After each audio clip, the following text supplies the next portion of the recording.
Explanation of the graph. This graph shows dose-response curves comparing a full agonist with two partial agonists. Y-axis, percent of maximum effect. X-axis, agonist dose. Key observations. 1. Black curve, full agonists, achieves 100% of the maximum effect. Typical curve showing full efficacy. 2. Green curves, partial agonists. Both curves reach a lower maximum effect than the full agonist. This is the hallmark of reduced efficacy, characteristic of partial agonists.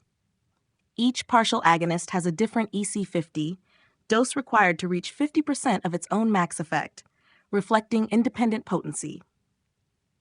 Key concepts. Partial agonists activate receptors, but not to the same extent as full agonists. They have lower efficacy than full agonists.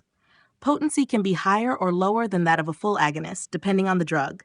In the presence of a full agonist, partial agonists can act as functional antagonists, competing for receptor binding but producing less effect.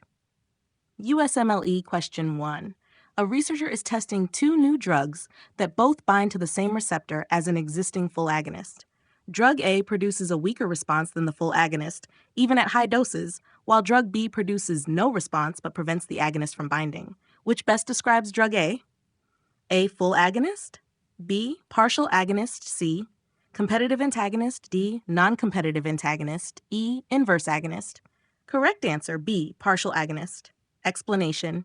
A partial agonist binds to the receptor and activates it, but produces a less than maximal response, even at high doses. This matches the behavior of drug A.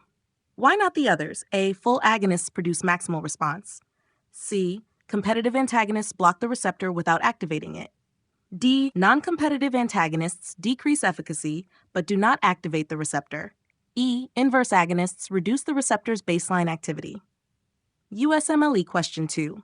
Which of the following best describes the pharmacologic profile of a drug that produces submaximal receptor activation and can competitively inhibit a full agonist?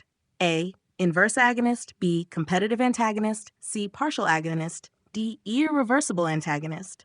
E. Non-competitive antagonist. C. Partial agonist. Explanation. Partial agonists activate receptors, but only partially, and can displace full agonists from the receptor, thereby reducing the overall effect.